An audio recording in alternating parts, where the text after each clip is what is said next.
Welcome to అలో TV. Telangana రాజకీయాల్లో పార్టీల మధ్య మాటల తూటాలు పేలుతున్నాయి. స్వయంగా సీఎం రేవంత్ రెడ్డి రంగంలోకి దిగి ప్రతిపక్ష బీఆర్ఎస్ నేతలను అటాక్ చేస్తున్నారు. విపక్షంలో ఉన్నప్పటిలాగే దూకుడు ప్రదర్శిస్తున్నారు. కేసీఆర్, కేటీఆర్, హరీష్ రావులను తన పదునైన మాటలతో చీల్చి చెండాడుతున్నారు. అధికారం చేపట్టినప్పటి నుంచి ఇదే దూకుడు కొనసాగిస్తున్నారు. మాజీ సీఎం కేసీఆర్ తన ప్రభుత్వాన్ని పడగొట్టి మళ్లీ అధికారంలోకి వస్తామని బెదిరించడంతో ముందుగా బీఆర్ఎస్ పార్టీని సగం ఖాళీ చేసేసి కేసీఆర్ కు పెద్ద షాక్ ఇచ్చారు.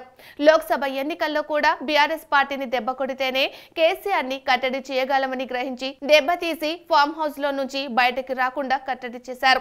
బీఆర్ఎస్ అధినేత కేసీఆర్ తెలంగాణ ఉద్యమంతో రాజకీయంగా ఎదిగారు. అంతకుముందు రాజకీయాల్లో ఉన్న తెలంగాణ ఉద్యమమే కేసీఆర్ కు గుర్తింపు తెచ్చింది, ముఖ్యమంత్రిని చేసింది. ఇక రేవంత్ రెడ్డి కూడా రాజకీయాల్లో అంత సుఖమైన ప్రయాణం సాగించలేదు. అనేక డక్కి మొక్కీలు తిన్నారు. టీడీపీలో ఓటుకు నోటు కేసు, కాంగ్రెస్ పార్టీలో తీవ్ర వ్యతిరేకత ఎదుర్కొంటూ ముఖ్యమంత్రి స్థాయికి వచ్చారు. శ్రీరాముడు వానర సైన్యంతో మహాశక్తిశాలి అయిన రావణుని వధించినట్లే తన మాట అసలు వినని వానర సైన్యం వంటి కాంగ్రెస్ నేతలను వెంటబెట్టుకొని రేవంత్ రెడ్డి రాజకీయాల్లో అపరచానికుడని పేరు గుర్తింపు ఉన్న కేసీఆర్ ను ఎన్నికల్లో ఓడించారు.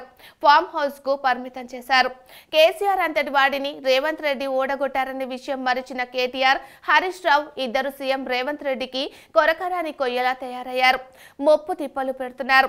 సబ్జెక్టు లెక్కల ఆధారంగా రేవంత్ రెడ్డిని బలహీనపరిచేందుకు ప్రయత్నిస్తున్నారు.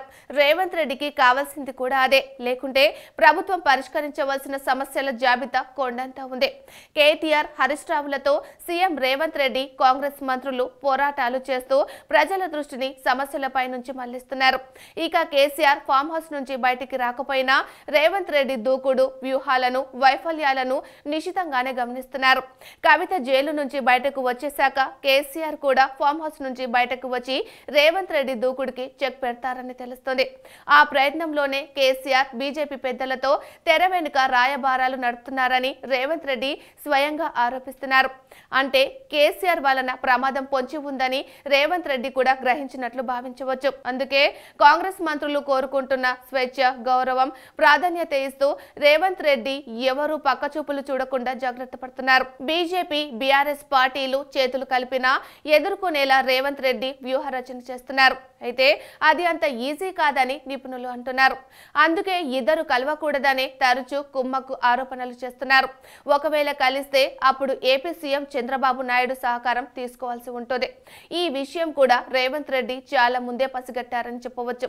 అందుకే చంద్రబాబు ముఖ్యమంత్రి బాధ్యతలు చేపట్టగానే అభినందనలు తెలిపి విభజన సమస్యలపై చర్చలకు ఆహ్వానించారని అనుకోవచ్చు. తెలంగాణ సీఎంగా రేవంత్ రెడ్డి ఉండడం చంద్రబాబు నాయుడుకు ఎంత ముఖ్యమో అదేవిధంగా ఏపీ సీఎంగా చంద్రబాబు నాయుడుగా ఉండడం రేవంత్ రెడ్డికి కూడా అంతే అవసరం. అప్పుడే వారు తమ ఉమ్మడి శత్రువులు జగన్, కేసీఆర్ ను కట్టడి చేయగలుగుతారు. అందుకే రేవంత్ రెడ్డి కాస్త దూకుడుగానే ముందుకు సాగుతున్నారు. ఈ దూకుడు, వ్యూహాలు, అప్రమత్తం మాత్రమే సరిపోదు. తెలంగాణ ప్రజల ఆకాంక్షలు, అవసరాలు, సమస్యలు తీర్చడం కూడా చాలా అవసరమని కొంతమంది రాజకీయ విశ్లేషకులు అభిప్రాయాన్ని వ్యక్తం చేస్తున్నారు.